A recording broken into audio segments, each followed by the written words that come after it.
Hi guys, gawa tayo ng stock meal namin mamaya. Medyo naghihirap na naman ng konti. So lulutuin namin ribeye steak. Ribeye steak yung stock meal namin mamaya. Medyo naghihirap konti, no?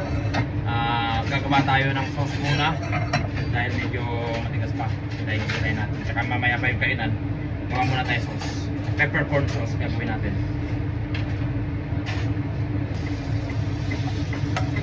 Ayan na nga, ilagay na natin yung butter. Medium heat lang. Medium heat. Naglalagay ako ng bawang, sibuyas, sabay na yan. Sabay.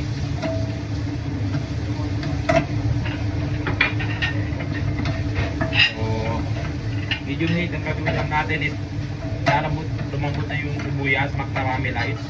Buwa-buwa. Yan yung gusto natin yan, chip.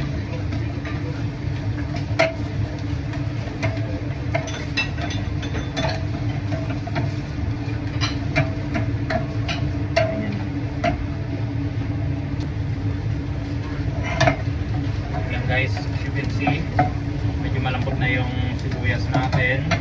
Medium heat lang, so hindi siya nasunog. Next na ilalagay natin is dapat ay brandy, 60 ml brandy. Pero dahil wala tayong brandy, try natin white wine.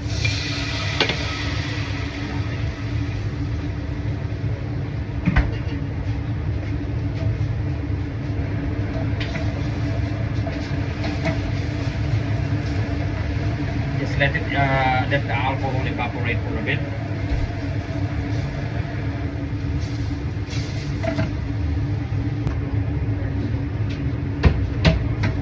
Hi guys, nag-evaporate na yung alcohol, lagay na yung double cream natin. Okay.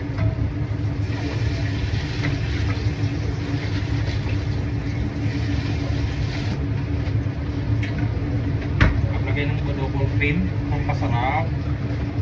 Kailangan soup stock. So meron tayo soup stock na nag-ready dito. So ang ratio is 1:2. So double cream about 150 ml. Dito ang mga 300. Kaya mo lang dyan.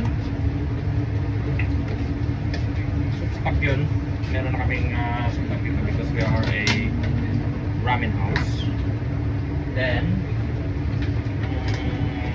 pwede pang gawin yung wala kayong soup stock is yung pinagbabawal na tiktik, nor cubes o nor chicken powder. Pwede na yun, tunawin nyo lang sa tubig. In this case, maglagyan lang ako ng kalahati, baka sobrang alat naman. Lagay na doon, sama na. Let it boil and reduce. Yan guys, kumukulo na. So at this point, lagyan na natin ang mustard, Dijon mustard, or in this case French mustard lang.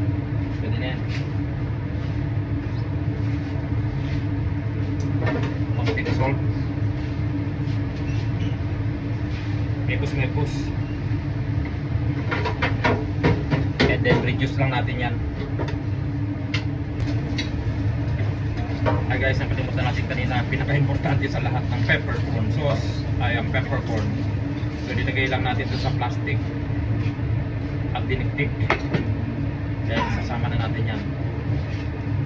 Yung pinaka-importante ingredient sa peppercorn sauce is the peppercorn. Don't forget.